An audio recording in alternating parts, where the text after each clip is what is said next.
ॐ सहना भवतु सहनौ भुनक्तु सह वीर्यं करवावहै तेजस्विनावधीतमस्तु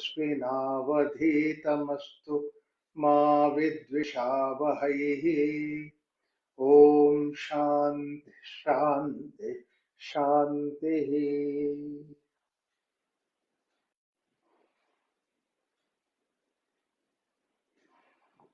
After long gap, we are starting this new series of satsang, and this time I chose the text of Bhaja Govindam of Adi Shankaracharya. There is a reason for selecting this particular text. One thing is that it is very beautiful set of verses which normally people are familiar with. And the meaning also is very simple, directly connected with our day-to-day life. Bhaja Govindam, Bhaja Govindam, Govindam Bhaja Mudhamate, Samprapte Sannihite Kale, Nahi Nahi Rakshati, Dhukrum Karane, Bhaja Govindam, Bhaja Govindam, Govindam Bhaja Mudhamate. Mudha Jahihi Dhanagama Trishnaha, Kurusad Buddhim Manasi Vitrishnam, Yallabhase Nijakarmo Pattam, Vittam Tena Vinodaya Chittam, Bhaja Govindam, Bhaja Govindam, Govindam Bhaja Mudhamate. Nari Sthanabhara Nathi Desham, Drishtva Maga Mohavesham, Etan Mamsa Sa Adi Vikaram, Manasi Vichintaya Varam Varam, Bhaja Govindam, Bhaja Govindam, Govindam Bhaja Mudhamate. Like that, it very simple words and simple way that this particular set of shlokas, 31 sutras are there in this, 31 shlokas are there. It's also known as Moha Mudgara Stotram, something which is can take away the moha of somebody, and for that, this particular thing is given. When we talk of Bhaja Govindam, what is the importance of that particular Stotram, Bhaja Govindam, over all the works that Shankara has done, that we need to look into it. But then even before that, we should also look into what is the purpose for which that Shankara started his journey. Shankara has come to this particular earth. What is that purpose that he is going to serve? What is the important message that he has given? All that we need to look into it. But even before that, we would like to look into what is the situation which has really caused the need for that kind of a thing. In fact, this culture that we see, that we belong to, is almost like 20,000 or more years of culture. This is very well developed. There were a lot of things that were there, both in terms of spiritual growth, development, and also material growth in the form of various development of material. We have made use of material, developed material world, but not with an extra idea of extravaganza, but with an idea of utility that we have developed in this particular culture. Because of that reason only, that we could never become slaves to the material, we had continued to have the spiritual journey that was going on. This is a beautiful place, a beautiful land. In fact, a place where people from other parts would come and ask for taking over that, annexing their this culture into their lands. That's why in Bali, Indonesia, and also in Afghanistan, and in also some places like um, Iran and all that, that there were always people who came to India and wanted that this particular Bharat culture that they wanted to adapt it. In fact, it goes to far and wide. Not only this, but apart from that, there were people who have taken this particular culture to various other parts of the world in various ways, like whether it is in the form of mathematics or whether it is in the form of astrology, in the form of various other things that it went on. But in the process, that there was also that people realized They were jealous. They were angry about this particular culture that was there because when you see that some part is developed so very well, the other parts did not develop. There is always a possibility that jealousies will come, and therefore that this culture in almost like 2,500 years we have seen 17 times the invasion from various external forces. Like for example, in 5000 in 500 BC at that time, before even the common era that we had, Dimitri is the person who invaded this particular country. And then in 300 BC, Alexander was the person who came to try to conquer this particular place. But then you know that it was stopped at that level. Then another thing is that there are so many others who have come. The from Iran, Persians have come, and then Huns have come, and Kushans have come, and Shakas that they have come to invade this particular country. And after that, we have seen in the recent times is the Arab invasion, and we see that you could see the development of Mohenjo-daro and Harappan civilization that was there. That shows that how much advanced development that is there. And afterwards, we have Genghis Khan invaded this particular place. Mughals have come and occupied. Then we had colonial rule. You can just imagine. I don't think that there is any other culture surviving today which has gone through this battery of continuous onslaught from the outside. And this was going on in this particular place at this several years. Portuguese, Dutch, French, and then finally Britain. All those people have invaded. If they had to invade this country for almost like 2,500 years, then you can just imagine what must be the extraordinary content of this particular culture. But apart from that, there were people who came to this culture, took the information, knowledge from this culture, that we have historians recorded that kind of a thing. All that is there. And now we still survive. It is because thanks to such people who survived this particular culture, amidst all this onslaught that was going on. This is extraordinary thing. Probably this is what Krishna hinted in Bhagavad Gita, saying that यदा यदा हि धर्मस्य ग्लानिर्भवति भारत अभ्युत्थानम् अधर्मस्य तदात्मानं सृजाम्यहम् परित्राणाय साधूनां विनाशाय च दुष्कृतां dharma samsthapanarthaya sambhavami yuge yuge.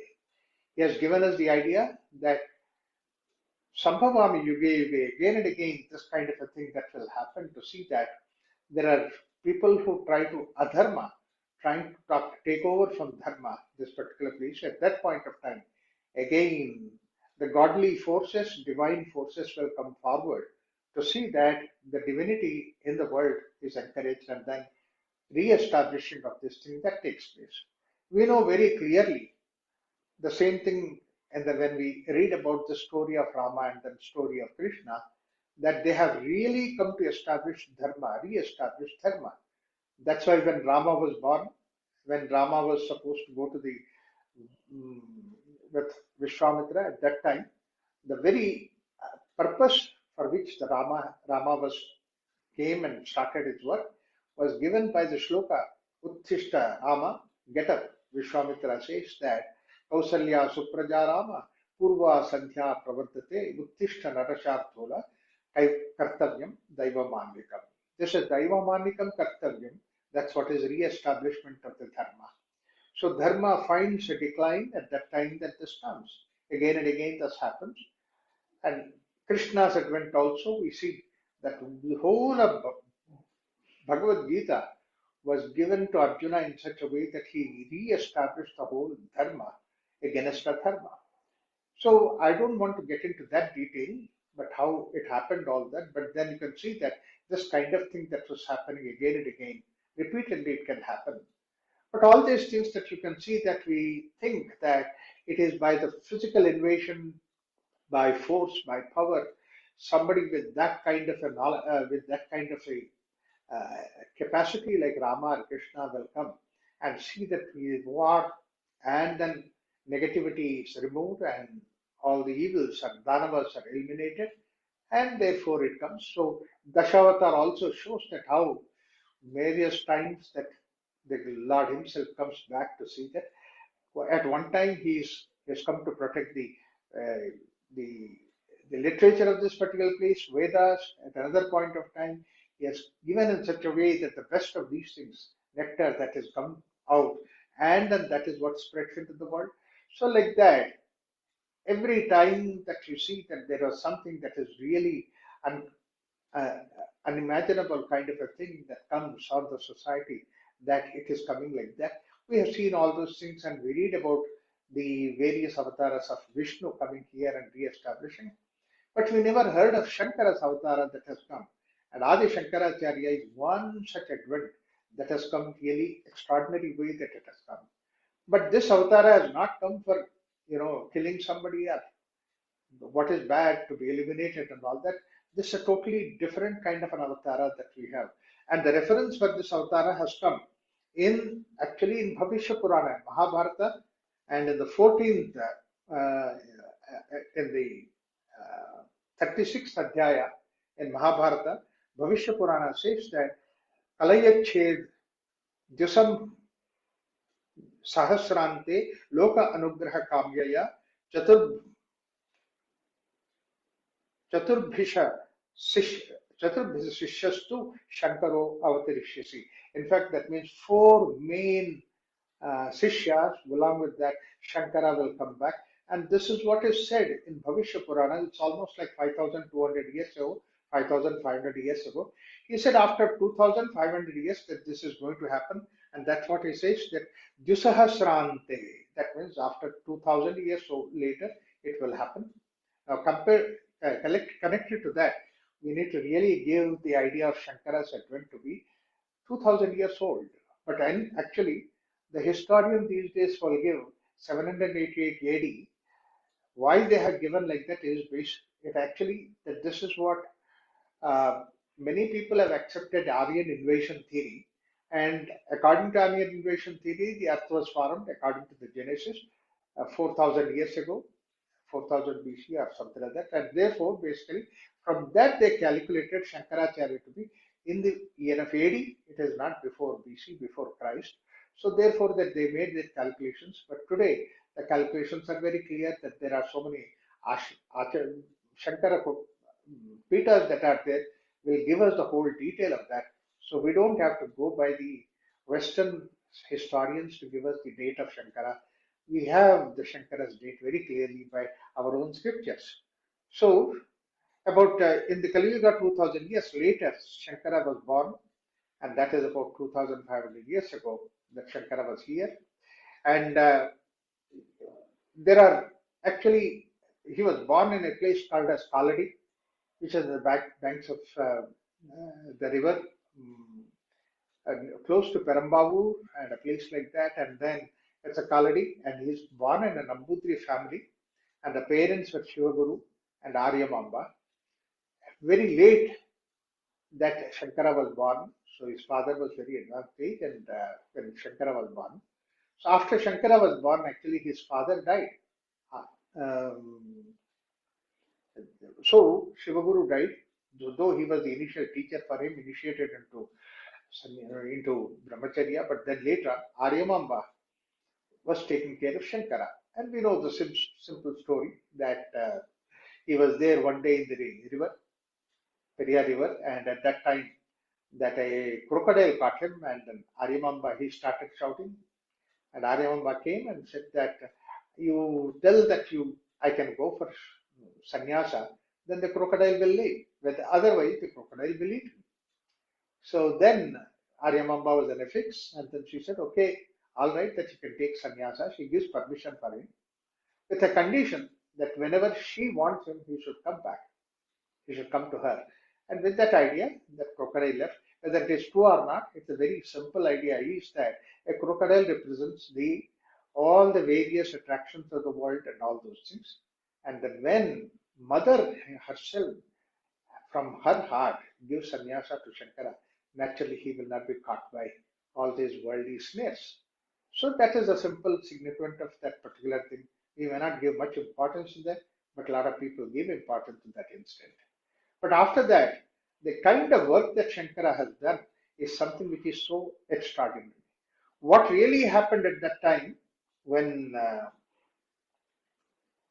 in this particular culture, I said by these invasions, what was happening and what is happening from within, also that is very important in this particular culture to re-establish the very depth of this particular culture into the values that is there. It's not by the political invasive kind of a thing, but it is more of an intellectual exercise, intellectual activity that somebody has to do. That was the importance of Adi Shankaracharya. You can see that how extraordinary work that Shankara carried on in short-lived life that he lived. 33 years he lived, but in that short life, what an amount of achievement of activity that he has done. And it is today, if you think that our culture survived, it is because of Shankaracharya. Another thing is that there is another very important aspect is that intellect always tries to divide us. Intellect also tries to argue one against the other. It tries to create fight between these things. When high degree of intellect was there in this particular culture, that could also be one of the reasons why basically that this culture was working loggerheads one at one another. So therefore that somebody has to come to see that raise to that level. And that particular idea Shankara has brought about it. So this is very important thing that Shankara, what he has done. In fact, in my view, that intellectually trying to bind the people together, bringing them together, without losing the ability to see that how the depth of understanding that we have and the variety of things that was there available. And today, if you could see that we could see with an eye that equality in every faith and every religion, it is all because of the great contribution of Adi Shankaracharya. So we must really give hats off to Adi Shankaracharya who started this activity. People make it very simple, saying that he's a Advaita Acharya, that means he established Advaita Mata. That's a very simple way of looking at Shankara. It's a very simple way of looking at Shankara because that's not the only thing that he has done. In fact, Advaita Vedanta, people of Advaita Vedanta, they say that. It is there. There is only Brahman, one Brahman that is there. This is what Shankara said. Shankara did not have to come to say that. It was there in the Vedas. It was already there. But what is it that Shankara has specially given us? In fact, umpteen number of times that Vedas talked about it. But what is that Shankara has given? Is that in spite of the fact that without disturbing, without destroying, or discounting on the wonderful fact that there is one Brahman that is there, and to establish various other uh, uh, value to the various other practices that are there in this culture. That's what is the contribution of Shankara. It's an extraordinary, wonderful degree of contribution of India, Shankara. Another thing is that when the intellectuals have become more and more powerful, then what happens is that the whole culture becomes like intellectuals are the superior and non-intellectuals are inferior, and then they go nowhere near to these people. This big division that takes place in the culture, and division is not the way that you can build the culture unless until you bring them together. So therefore, that this Shankara job is to see that how he can do all this kind of thing. And if he has to do that, particularly he has to convince the intellectuals. And unless until that you are an extraordinary degree of intellect, you cannot convince intellectuals to come and fall together. But then what happens with the intellectuals? The thing is that the moment that you start actually working with the intellectuals, then the intellect itself becomes their ego, and then they become stronger at the intellect level, and then that also can cause the division. So therefore, it's a wonderful way to see that how you can not only that you show something which is supreme, and they can really seek something which is higher and then bring them down to knit together into one unit. This is what Shankara has done extraordinary thing. And that's what we can see how Shankara has to do this work. In fact, any physical work like fighting a war or something like that, it's about 5 10 years of training, and then you become an archer, you become a warrior, and then you go and fight the war. That's what Krishna has done, that's what Rama has done, that is what all these Pandavas have done. Went to Gurukul and they trained all those things and then got into that.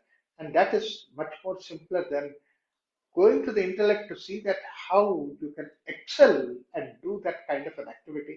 In that sense, what Shankara has done is remarkable, extraordinary. And not only that, one has to have the vision of this particular whole land and vision of this particular place where all these things have evolved. It is not just only the intellectual that were important, but to see that various other classes of people, there were fishermen, there were other workers that were there. The villages have their own culture, the cities have their own culture. The kings were there, the Brahmanas were there. So look at the variety of this culture that is there without hurting anybody, without underplaying anybody, to see that how you can bring them together in a beautiful way. That's what is Shankara's extraordinary, wonderful mission for this Sanatana Dharma. So if today that we are talking of Sanatana Dharma, I feel it is the greatest contribution is from Adi Shankaracharya. So that's why the Adi Shankaracharya's activity becomes very important. And in this activity of Adi Shankaracharya, the last kind of the final flower that has come out of him, of all those things, is this Mohamudgara Stotram. And that's what is the Bhaja Govindam Stotram. It has all that background, it has all that foundation on which this particular Shastra is, this particular Sutra is resting. So that's the reason why we need to understand that to appreciate the greatness of this Bhaja Govinda Stotra, we need to look into that. But I said that intellectually it is physically that one can train himself for 5, 10 years and then he can be a warrior and he can be young and all that. But intellectually it is not so. Intellectually somebody has to really train himself to an extraordinary, wonderful degree. It's not so easy like the physical level training. So we have to have somebody who is like that. And that's what is basically the way that Adi Shankaracharya is emerged. An extraordinary, wonderful thing about Adi Shankaracharya is that the short life that he lived, he did such extraordinary, wonderful work. In fact, I always say that there are people who fill their life with age, but there are some people who fill age with their life.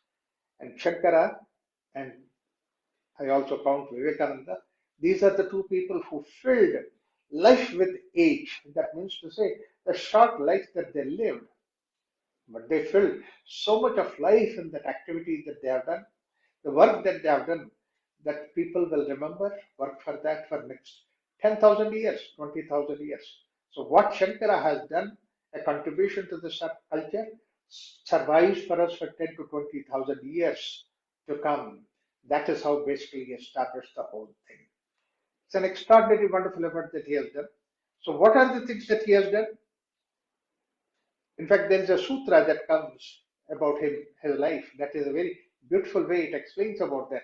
Ashtavarshe Chaturvedi Dvadashe Sarvashastravitu Shodashe Pratavan Bhashya Dvatrimshe Muni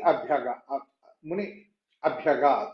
That means to say he is a great sage at 32 years. And before that, what he has done? 8 years, Ashtavarshe, Chaturvedi. That means he has mastered all the 4 Vedas when he was 8 years old. And similarly, Dvatashe, Shastravitu. That means to say, Dvatashe, that 12 years. 10. Dasha means 10. Dvatasha, that means 12 years. He has already learned all the Shastras that are there. Sarva Shastravitu. That means apart from the 4 Vedas, that there are so many other Shastras that were written by various sages. All that he has mastered that. And Shodasho Krutavan Bhashya. By 16 years, he has written all the Bhashyas. That means he was in such a hurry that all these things he has taken to the people already by he was 16 years.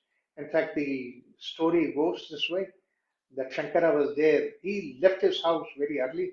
7-year-old boy left his house and then he was wandering around India. And those days, imagine that today there are so many facilities, but in spite of all not having all that facilities, this boy was traveling around. It seems he was in at this place of Narmada river banks, and the Narmada river banks, that sage Gaudapada, he was taking a walk, morning walk, stroll on the stones that were there by the side of Narmada river. And then he saw that there were some talapatras and something was written. Naturally, Gaudapada is very intellectual and he's a great saint. So he was interested in that. And then he just stopped there and then looked at that talapatra. When he saw that, his attention went on to that because that was something, somebody writing a commentary on Bhagavad Gita, Shloka, Yanisha Sarva Bhutanam Tasyam Jagrata Sindhu. When he looked at that shloka, immediately he read the commentary below. He was really fascinated. And he was fascinated. Then naturally curiosity came up within him. He wanted to meet that person. Whoever is writing that might have gone to the river to pay his morning sandhya. So at that time, when he was waiting there, the Shankara, this little boy, 8-year-old boy, comes there, and then he was just trying to pack up all those talapatras. When he was packing up, he stopped him and said, "Hey, guy, don't do anything with that because somebody is writing these things." Then Shankara replied, "No, I am writing this." When he heard that Shankara is writing those things, this boy, wow, he was really fascinated. He said, "Who is your guru?" He said, "In my childhood, my father Shivaguru was my guru, but after that I don't have it." "No, you deserve a good guru." So then he sent him to, said, "Why don't you go to my student who is there?" His name is Govindapada. In fact, some people even opine that Bhaja Govindam, it's the idea that the way that you get the guidance from the Govinda, that's not about Krishna, but about his or the guru that he was talking about. Anyway, then he found his guru in Govindapada. So there's a beautiful life that goes on. And then he had various places, all those things. So essentially that Ashtavarshe Chaturvedi Dvadashe Sarvashastravitu Shodasho Krutavan Bhashya. So Dvatrimshe Muni Abhyagat. That means by 32 years he was a great saint, established the whole thing. And after that, what he has done, look at the beautiful plan that he has created. In fact, Shankara, he was extraordinary because he has to work in these various different areas. One is that he has to he established himself the superiority over in the knowledge and by the various fields, particularly Tarkayukti was one very area, a beautiful way that he was actually complimented. And then Shastra Pramana, he has never went out of the Shastra Pramana, he always used to give. In fact, today when the researchers publish a paper that there are certain rules that are there, this kind of rule Shankara said at that time when somebody has to write a commentary, he said that one of the things that he has implemented is the Shastra Pramana and then Shruti, Smriti, Shastra Pramana. These are things which are available, which are to be there. Then Drishtantavare. So he had an extraordinary, wonderful uh, ability to give examples for that. That is what is Drishtantavadi, Vadavilasa, and Vaibhava.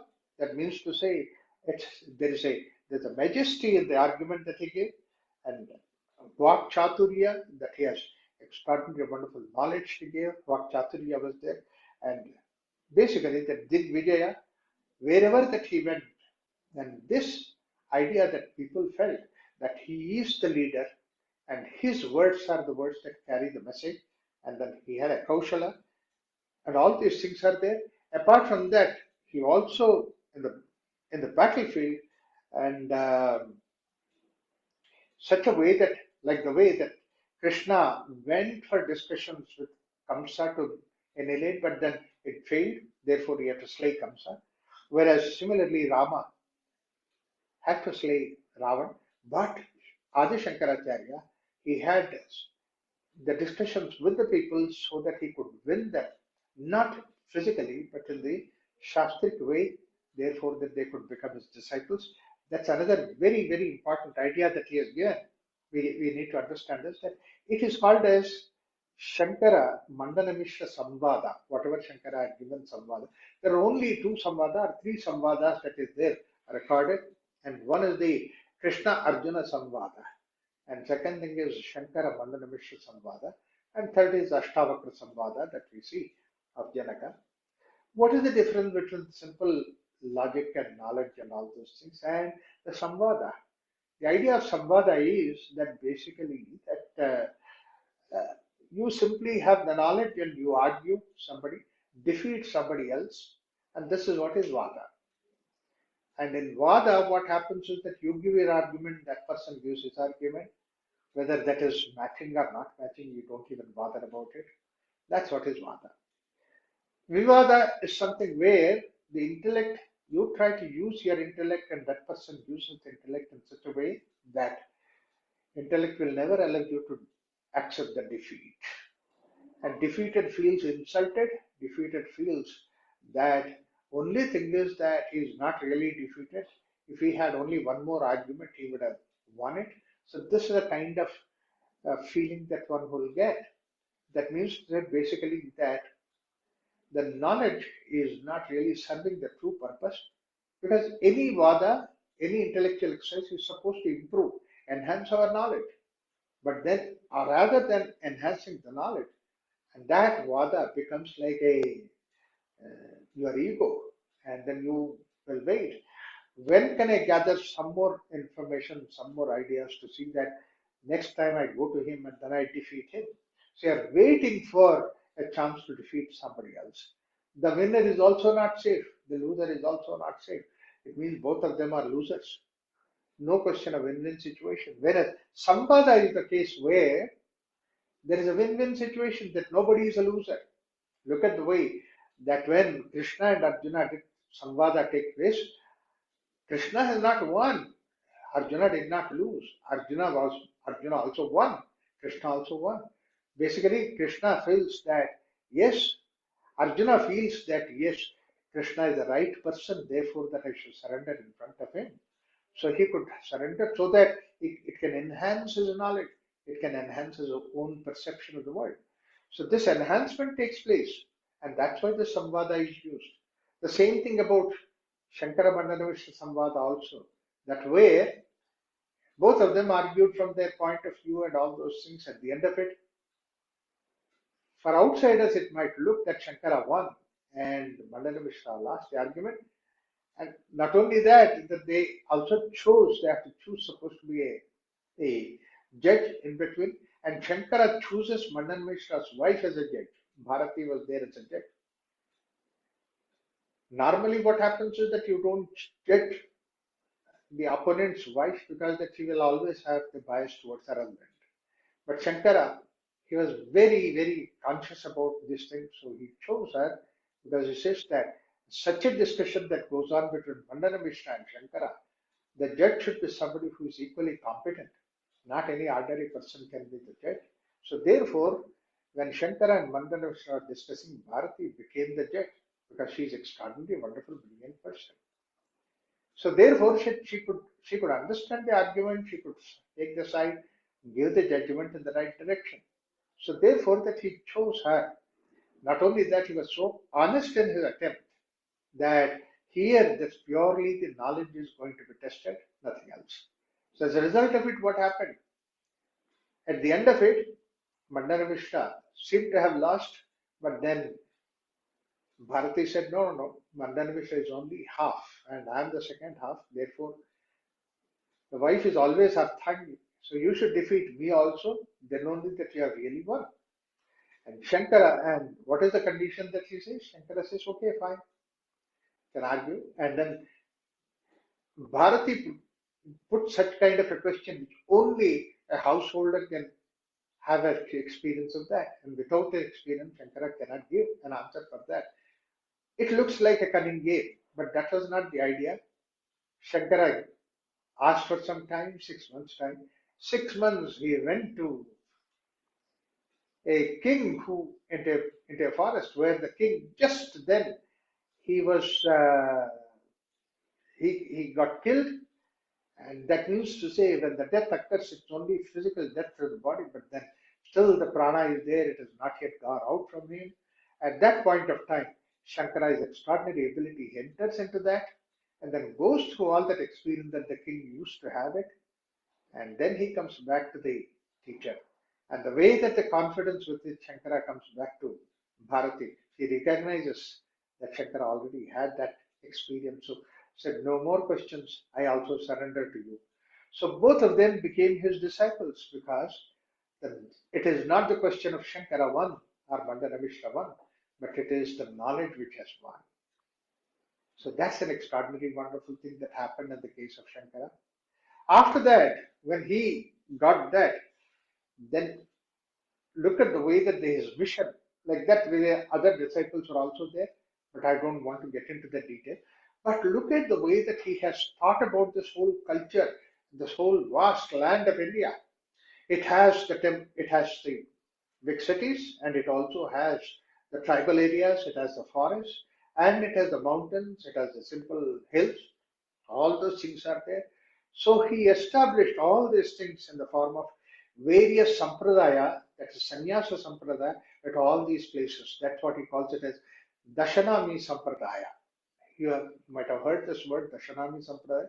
Shankara established that Dashanami Sampradaya.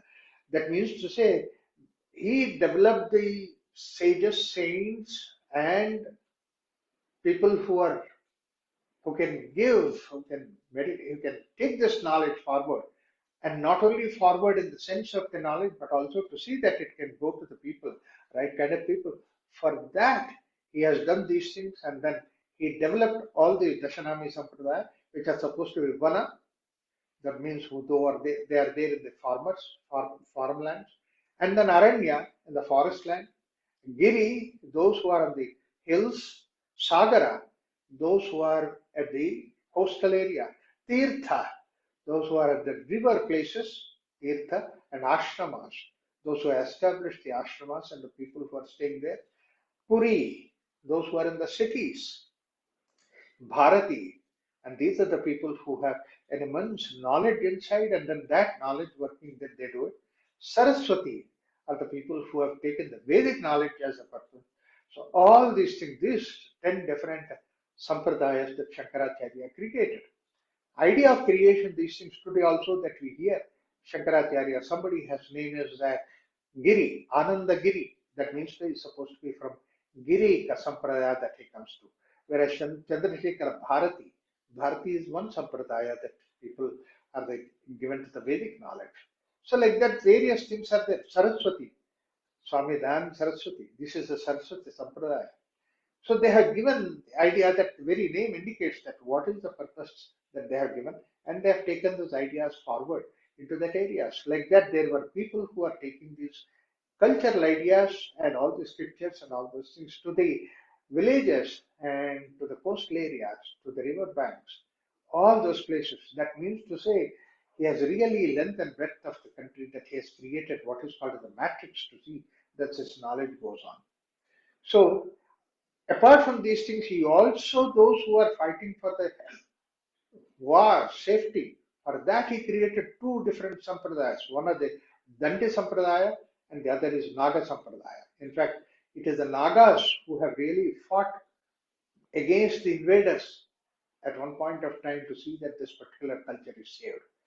So, how many different ways that he has developed all those things, and Sampradaya that he created means basically that the whole lineage, that means their disciples, and their disciples, that they come to create that. In fact, it is this idea, only the thing which has given rise to, similar idea is the one which gave rise to the idea of same every one child from the house is given to what is called a Sikh community, and their whole idea is to see that how they protect this culture. They create that one whole group to see that they protect this particular culture. It is actually similar to what Shankaracharya has given, that Sikh culture given by Guru Gobind Singh, and that was created like that. So all these gurus that are there in Sikh Sampradaya, for them, it is not the scriptures, it is not the depth of intellectual discussion. That's important. That the other people do it. But their whole dedication is to see that how they can put their backs against the invaders that they come, they can take this the whole thrust of them and protect this culture. If the Sikhs were not there at that particular place, probably this culture would have been really lost. So all that it is taken from this idea, which Shankara created in the form of Naga Sampradaya and Dandi Sampradaya. These are the Sampradayas which are created. It's an extraordinary, wonderful Vyuharachana. That means to say how the plan has to be done, and the whole planning and scheming, and that's what is Shankaracharya. Imagine, he's not even 30 years, and he could do that. And not only that, he also developed what is called as, he has written commentary about he created six darshanas that he has created, Shaiva darshanas and Agamas, and then Vaishnava darshanas that he has created, all that to remove also this. He is one who authored all these things to remove the bhinnata, the difference between various among them. In fact, the Shaiva, Vaishnava, fighting to each other, fighting with each other, and then the sampradayas which are fighting. He created the six darshanas to see that how we can amalgamate them together. Apart from that, he has also taken four Amnaya Pithas, to see that each Pitha is responsible for one particular Veda, because Veda is such a vast knowledge, vast knowledge. It is several people's lifetime mission that only can protect this particular Vedas. And this boy, this man, not even 20 years, and he had this vision. He went round the whole country and then he established these four Amnaya Pithas. Amnaya Pithas are the places where the responsibilities for the Vedas will come across that particular thing. And also he gave what is called as, see, the common man, the household, there is Upasana. There are practices that are there, puja, vidhana, all these things that are there, which are in the Agama Shastras. And he did not leave them behind because they are also part of this particular culture. So he created what is called as five Devi Upasanas, five Deva Upasanas, Shiva Upasana, Shakti Upasana, Ganesh Upasana, Vishnu Upasana, and Surya Upasana. And all these things. It's not only that Upasana, what is the krama that you need to do it, establish the whole method of practice that you do it. See that he can give support everybody. Not only that he has given that, but he has also written the mantras, the stories connected with that, all that he has brought in together. You can see that how many such stotras and all that which are created by Shankaracharya, to see that all these things are here.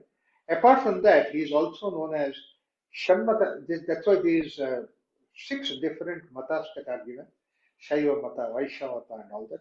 Shanmata Sthapanacharya. That's also his name. One of the adjectives that he was given, Shanmata Sthapanacharya. Matas that is given. Mata is an opinion. In fact, today the people call it as Sarva Mata, means basically Hinduism, Christianity. It's not like that. Mata is that in my view, that Shankara is somebody who can really help me. In my view, Shiva is somebody who can help me. In my view, I take Devi's support. Like Ramakrishna Paramahamsa, he has followed Devi, and somebody else follows the Krishna. So all these things that he has given, Shanmata Sthapanacharya, six different matas Shankaracharya has given, and then he also created these two different types of pithas. What is called as Vyasa Pitha, and the other is the Puja Pitha. Puja Pitha, that means to say there are the people who are supposed to be pujas, there are supposed to be Vyasa Pithas, so that these Vyasa Pithas, they start working on the Vyasa's literature, Vyasa's work that is there. So therefore, so many Vyasas that he created, re-establishing for the purpose of and this Punarjanma.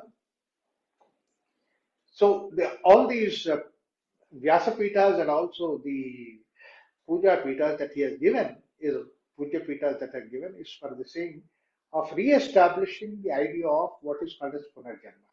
That means to say that some people that who go to the ashramas to see that they get the liberation, that's what is their idea, and they may be in a hurry to go. But then there are many people that will not be able to do that.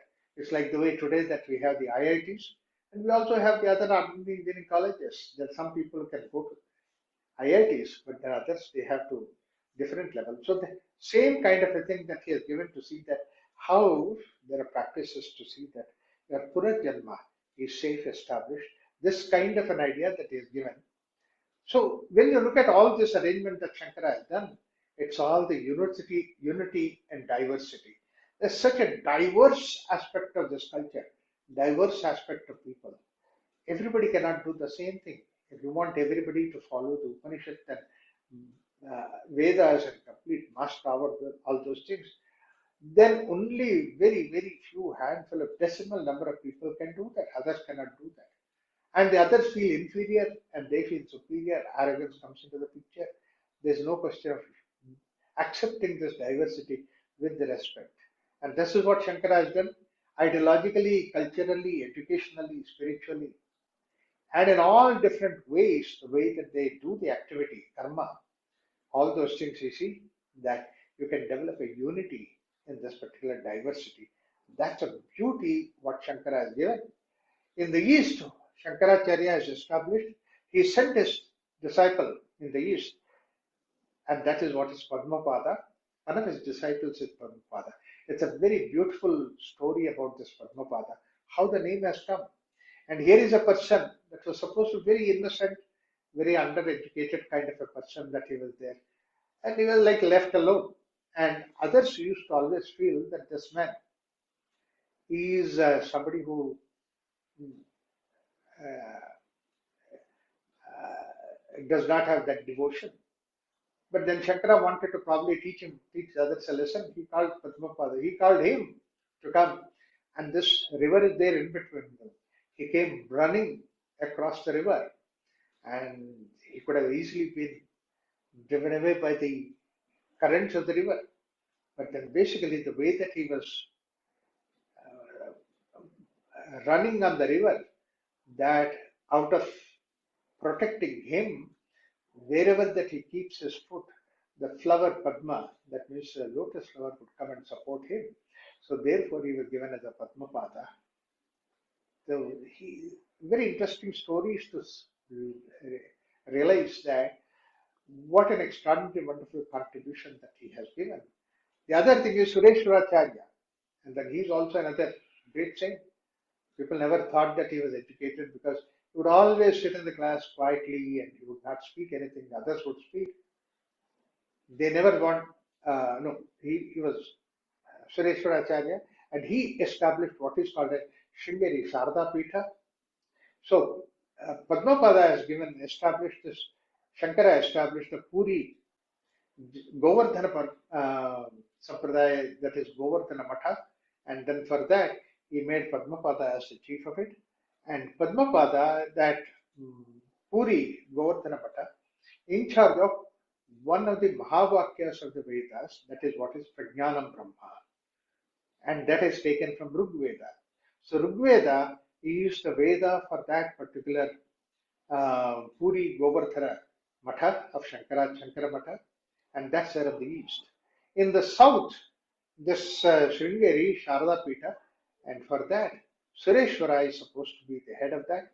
He put them there, and then here, Yajurveda is the Veda that they protect, and that's what is Yajurveda Mahavakya, which is called as Aham Brahmasmi, I am the Brahman. And then the west, that he established what is called as Dwarika Puri, which is supposed to be the Dwarika Matha, and it is Hastamalaka is the one who is the disciple of Shankara, who is in charge of that. And here, the Sama Veda is the Veda that they protect and they take care of it. And the Vakya from Sama Veda, Mahavakya, is Tattvamasi, Shvetaketu. It's a very beautiful word that comes from the Veda. That has been established in the north. He established Badrika Jyotirmatha on the Himalayas, that he established the Jyotirmatha at the foot of Himalayas, and then on top there is Badikashrama, and Totaka Acharya is supposed to be the one who is in charge of that. And he has written a very beautiful Totakashtakam for Shankaracharya, and it is Atharva Veda is the Veda belonging to this particular Badikashrama Jyotirmatha, and the Mahavakya taken from Atharva Veda is Ayamatma Brahma. Ayamatma Brahma. Now let me tell you something about these particular, all these Mahavakyas, like Prajnanam Brahma, Aham Brahmasmi, Tattvamasi, Ayamatma Brahma. These are all called as Mahavakyas. These are not only the Mahavakyas, there are several Mahavakyas that were there in the culture. When you look at the Upanishad, the Vedas, there are several Mahavakyas. But what is the importance of these Mahavakyas? Other Mahavakyas, they only talk about Brahman. They only talk about Brahman. But these Mahavakyas are the special Vakyas because they connect with the Jiva with the Brahman. Jiva Brahmaikyata, that's what they have. Aham Brahmasmi. The Aham is there with Brahma. Similarly, Tattvam Asi. Tvam, the word that, you are that. So therefore, that these Mahavakyas are the ones which connect the individual Jivatma to the Paramatma. So established in four different corners of this culture, that this connection between the individual soul and the consciousness deep inside, it's one and the same thing, and I'm the same. That is what is the idea that he has established. So this is basically the way that Shankara established all those four ashramas and Mahapithas, and then he also established the people there. Imagine that these people, they were there with Shankara for a few years. In fact, even when he was 18 years, he was still with the teacher, and after that, with Govindapada, and after that he came out, and then he had all these disciples with him. And with these disciples, he must have spent such a short time. But the intense of the training, intense of the commitment that these people had for this culture, and that's what basically the way that these four um, chatur, Chaturbhisha Shishyastu, that means to say these are four giant Shishyas that are there. Shankaro Avatarishyasi. Shankara comes into the picture. That's what basically the idea of these Shastra, Bhavishya Purana has talked about the advent of Shankara. So Shankara is not simple that has come. It's come to all this thing. And now from these Shankara, four major pitas that are there, you see that further the pitas are spreading at various other places. Other people are taking it and spreading these ideas. Vedas survived today from that period of time when we didn't even have a kind of a written document. It was only orally that it was transmitted. Experientially, it was transmitted. From that to today, it survived for several 20,000 years. It's all because this great work done by Shankara. And so Vyasa is the person who has given first the ideas, but then it is Shankara who has seen that these things have survived in this particular culture. It has taken forward. So many wonderful things that he has done, extraordinary wonderful way that he has spread this particular culture, saw that re-established that culture, so that what happens is that various temples, various puja, you can see that there's no temple in this country where the puja is going on without the stotra from Shankara. Shankara has written so many stotras. And not only that, there is no place where a ritual that takes place without the name of Shankara, bringing about the name of Shankara in that. In fact, because the Shankara has given that Advaita Acharya, that he has given such an extraordinary, wonderful work, and that's what motivated the other Acharyas like Ramanuja and Mathva also to come forward with so many stotras that have come. So it is like the way that when Shankara has put the foundation stone, on that all these people have emerged.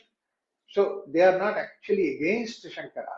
They are not against Shankara, whether it is Raman. Some of the pundits, they talk like that, Ramanuja and Mathva, different kind of Advaita, Visishtadvaita, Dvaita, Visishtadvaita kind of thing. It's not like that. Because Shankara has motivated them to work in that area, that they have worked in that area to see that all those things are taken care of. Shankara was not against these things. That's the reason why he has written himself the Sutras. Not only has he written the Sutras, where he says that Gatistum Tumeka Bhavan, Najanami Yogam, Najanami. I don't know any of these things. So extraordinary, wonderful humility that he has shown. And then he has done the Stuti of the Devi, Stuti of goddess. All these gods that are there, and Shankara has written the stotras for that, Sahasranamas for that. Because that Shankara has started that and worked on that sutras and that, later on it motivated a lot of others also to come up with those ideas. Even till today, that people are creating these sutras and sutras. So it must be because of the torque, because of um, the pressure that Shankara has created, the mankind, the utility, purpose of that. Just imagine that if these things were not there, what is what is Hinduism? What is the Sanatana Dharma? So we have such extraordinary, wonderful richness because a stalwart intellect, Shankara, has really gone through all those things. But now the question comes, when he did all those things, why did he do that? Did he do it for his name? Did he do it for the sake of that this knowledge has to spread around? But that is not the purpose. The purpose is something totally different. What is that purpose? The culture is based not on the scriptures, not on these literature, not all this literature that is there, but it is based on something which is beyond that. And what is that? That's what is the experience of divinity directly. Experience is something which is very important. Otherwise, it is purely bookish knowledge. If you have all these tons of books that we have in the market today, in the society today, if those books that are there do not have any applicability in the day-to-day life, it do not get converted into practical thing in the life, what is the use of it? So therefore, that well, it may be in the science of in the case of whether it is physics or chemistry or the science book or biology book, we should be able to see it in the world outside. That means I write something about biology, I should be able to show it, see it in the world outside about the biology effect of it. About this chemistry, physics, biology, that you can do the experiments in the world outside. But what about this particular knowledge that he has given, about scriptures that we have given, Vedas that he has given?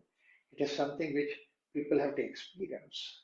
And that experience is something which is very important. The experience is something which is very important. So, in order to go through that experience, that's what Shankara has given. In fact, very often what happens is that the gap between the experience inside and the expression outside is so vast. It's so vast, it can go nowhere near.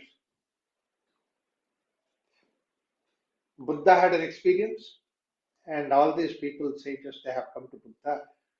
It is said that in the story that Buddha was sitting silent, mauna. They were all eagerly waiting. Now Buddha will give an expression to whatever that experience he had. But Buddha never said anything. He was sitting silent. They waited almost like for 1 week, waited and waited and waited, but they couldn't get anything. Finally, when they could not get anything, they asked Buddha, "Come on, we are waiting for you. Say something."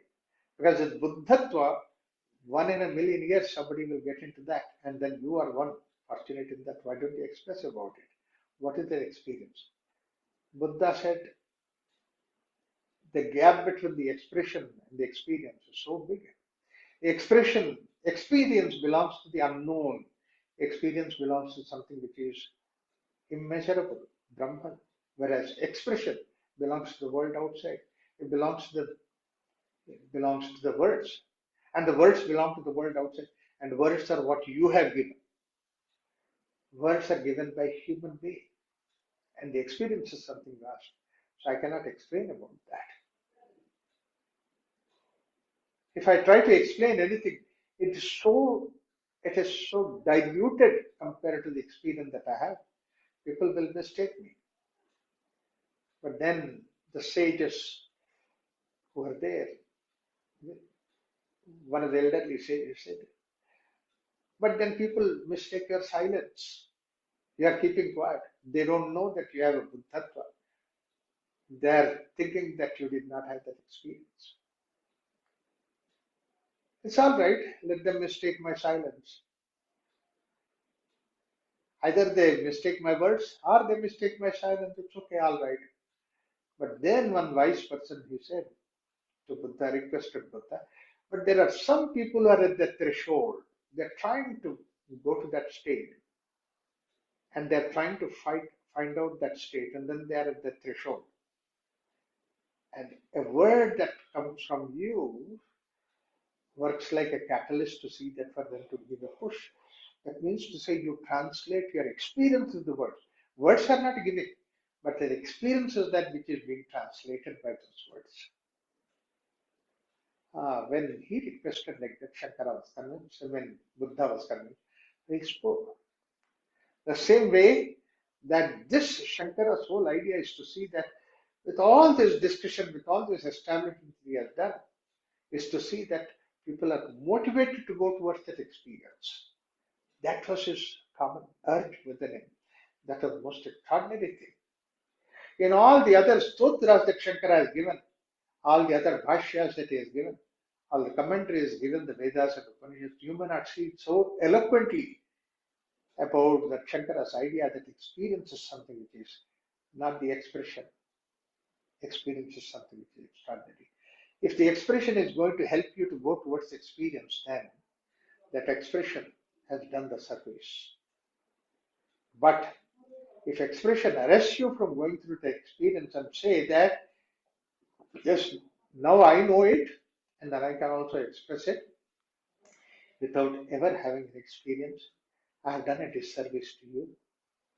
So therefore, the Shankara's idea is to see that how one can transcend that. And that is something which is very important. God is not a three-letter word. God is something which is an experience. It is something like an experience where the generator, where the sustainer, and the one where goes back into dissolution. Everything is one that you realize. Experience that. That's what is the experience that we have to have. But in this process, what happens is that the knowledge itself can become like a hurdle. It does not allow you to go deep inside. Knowledge is a very powerful tool to cut the everything else and stand alone. But at the same time, the knowledge itself can be a greatest of the bondages. The knowledge can be a greatest of the bondages. That's why a knowledge and the basis of the knowledge, accuracy of the knowledge, depth of knowledge, all those things are given by what is called as the Vyakarana, etymology, are the signs of phonetics. All these things are the things which are together in one unit. And that's what is Vikrumkarane. So that means to say all these things become valuable for the knowledge, fine, but then they can become like a hurdle for you to go deeper than that. It's like the way that the waves of the ocean themselves, if they prevent your vision to go deep into the ocean, and that might happen. That's why when the time comes when you are going from the manifest world to unmanifest, manifest world is a short period of time, 40, 50, 60, 100 years, it may be not more than that. Ultimately, you have to go to that unmanifest. When you are going to that unmanifest level, all these things which are the formulae at the manifest level will not help you. That's what Shankara says so emphatically in this particular sutra, Moha Mudghara. And that's where he says, Samprapte Sannahite Kale Nahi Nahi Rakshati Dukrum Karane. Because basically the Dukrum Karana is also the etymology and the grammar rules and all the accuracies, all the polished, everything that is there will die when the words go towards the silence. When it reaches silence, all these things will not help you. And therefore, that go to that stage where that you think of the divine experience. That's why Shankara says this particular statement, Bhaja Govindam, Bhaja Govindam, Govindam Bhaja Mudhamate. In fact, the story goes like this, that he had discussions with Mandana Mishra near Kashi. And then it is something like Shankar Digvijayam, 15 days discourses and all that. After that, he came out victorious. When he came out victorious, he was walking in the streets of Kashi. Kashi is supposed to be a place where the highest erudite scholars who are there. In fact, it is said like this that about Kashi, it is explained that the, even the animals and the birds and everything, that they know about the Shastras. In fact, when Shankara went to meet with Mandana Mishra, he did not know where to find out that saint's place. And then he asked somebody, where is Mandana Mishra's place? And then the person laughed. He said, you are asking, you must be a stranger for this place. You never know who is this Mandana Mishra because everybody knows about it. He said, no, I'm a stranger. I came from Kaladi. And he was also a small boy. He said, you don't have to ask anybody. You go to a house where in front of the house, the parrots are sitting and discussing about the Vedas. They discuss about Vedas. That means to say, it's not the human being. Even the parrots know about Vedas and discuss. And that's what is the place of Mandana Mishra. That imagine what must be the kind of knowledge that they have, that even the parrots would discuss, animals would talk about it. So this place is soaked with that. That's what is place of Kashi. Everybody is a scholar, erudite scholar. So it is the scholar that Shankara went there. And when he went there, he saw in the evening, he was followed by his disciples, he was walking. When he was walking at that time, two incidents happened that are very important. One incident that happened was that we all know that one Chandala comes on his way. Chandala means somebody who is a tribal. And then Shankara, somebody said that, the Jagat Guru is coming, give way. You are a Chandala. And then Chandala stood up and then countered saying that, who are you calling Chandala? This body? And if you are a philosopher, you know that body is not everything. Body is nothing. Soul is something which is important. And you are talking about soul. Soul does not have any kula or gotra or anything like that, Chandala. So who are you talking to? Immediately, Shankara realized, falls at his feet, touches his feet and says that I cannot discriminate. This is one incident, which is a very sweet incident to show that how Shankara recognized that everybody is the same. Probably that's one of the things which is required for Shankara to be able to take this message to all across the section of population. That's why he has given all these Dashanami Sampradaya, established all those various things. The second incident that happened is the foundation for this particular sutra. It was already evening, sun is setting, becoming dark. At that point of time, somebody in front of the house, outside platform, somebody put a lamp, and under the lamp he was checking what was the grammar that Shankara has given, what is the grammar that Mandana Mishra has advanced, which is right, which is wrong, what is correct, what is not correct. He was looking at all those grammar details. And when he was looking at, Shankara looked at an octogenarian, 8-year-old man, sitting there with his eyes, struggling with his eyes, that he is looking through that less light and looking at that grammar. That's the moment suddenly the whole feeling wells up from within it, saying that, hey, Mudhamate, samprapte sanhite kale. Hardly any more days are there, any more years are there in you. Sannihite kale. This knowledge, this grammar, this looking into the grammar, accuracy of this, what is right, what is wrong, is not going to help you. Samprapte sanhite kale. Nahi nahi rakshati dukram karane. This is what spontaneously came up from him. Bhaja Govindam, Bhaja Govindam, Govindam Bhaja, Mudhamate. Mudhamate, when he said, it is not for the illiterate fellow, Shankaracharya. Illiterate fellow is somebody illiterate, that's all. He doesn't have knowledge. In English, we call it as ignorant. Actually, ignorance is not the right word.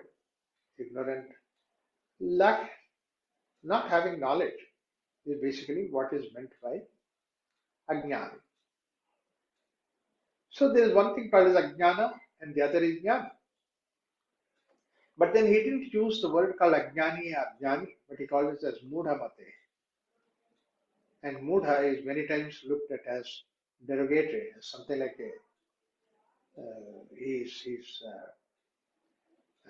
scolding somebody. It's not like that. Then is he calling Ajnani as the Mudha? No. Ajnana is nothing wrong. Ajnana is the ground zero. We all start at Ajnana. Ajnana is the base. In fact, every child is born with Ajnana. Nothing wrong about it. And then child has an interest in learning. So that therefore that basically from Ajnana to Jnana is the journey that we all make. Everybody makes that. And in spite of the fact that we have knowledge, but we still have a lot of lack of knowledge is there. Why I don't want to call it as ignorance is that you say ignorance and then noun form of verb form of that ignorance is ignore. That means you don't care for that. But the child is not like that. Child may not have knowledge. The child is very curious. Child is open to it. Child very clearly recognizes where the knowledge is there and then where to pick it up. So that's why I don't want to call the child as ignorant. He doesn't have knowledge, fine. But his curiosity to learn, that is there. So Ajnani has an advantage, wanting to learn is there very strong with him. In fact, that's one of the reasons why we should never hesitate to accept our Ajnana. You have to accept that Ajnana. But then what is this Mudhamate? Mudha is somebody who does not know it, but then this arrogance of I mean, he knows it and that he knows so much, but that the arrogance of what he knows is something which is covering his eyes, and that's what is Mudha. That means that he has knowledge, but at the same time, that knowledge has not become a wisdom, but that knowledge became like ego. When that knowledge becomes ego, that's what is Mudhamate. You are caught up in that knowledge. The knowledge is you are enslaved. You. So at the age of 80 years, somebody is looking into the grammar book to see whether Shankara's comment is Tarkabadha, Nyayabadha, Gramarbadha, or it is not. When he is looking at that, that is when Shankara laments, saying that, hey, Mudhamate, this Mudha belongs to somebody who really has the knowledge, but at the same time, then he has not gone to a higher level. Not only that, all other arrogances may be simpler, but the arrogance of knowledge is really very difficult to overcome. Most difficult thing. That's what is the arrogance of knowledge that this particular person manifests that. He doesn't have anything against that person, but against the way that our arrogant knowledge has become our arrogance. For that he is addressing. Therefore he says, Mudhamate, samprapte sannihite kale, when the time of leaving, getting away from this place comes, nahi nahi rakshate dukhu karane. All these things will not help you. Because even the Vyakarana, even the signs of all these things, they belong to the world outside. They try to convey you a transcendence, something beyond. And they cannot do that. What's the use of it? So our whole purpose is to say that this transcendence, this something which is beyond, given by this particular discussion. Shankara's discussion of Mandara Mishra is not to defeat knowledge-wise Mandara Mishra. His purpose is not that. But his purpose is to see that how the knowledge has to be taken to the level of wisdom. And Shankara can do that. And that's the reason why Mandana Mishra, his wife Bharati, they followed Shankara for the lifetime. They were there with him. They were his disciples. Such an extraordinary, wonderful message is given by this Bhaja Govindam. So therefore, all other stotras, stutis, and commentaries that Shankara has given, very intellectually that he has given, very scholarly work that he has given, In spite of all those things, this is a very simple text that Shankara has given, Bhaja Govindam. It is pregnant with this thought of realization, of going deep inside. And that's what it says that Samprapte Sanhite Kale Nahi Nahi Rakshati Dukum Karne. But then what to do? Bhaja Govindam, Bhaja Govindam. What do you mean by Bhaja Govindam? We'll look into it next time when we meet. Stop it here. Om Shanti Shanti Shanti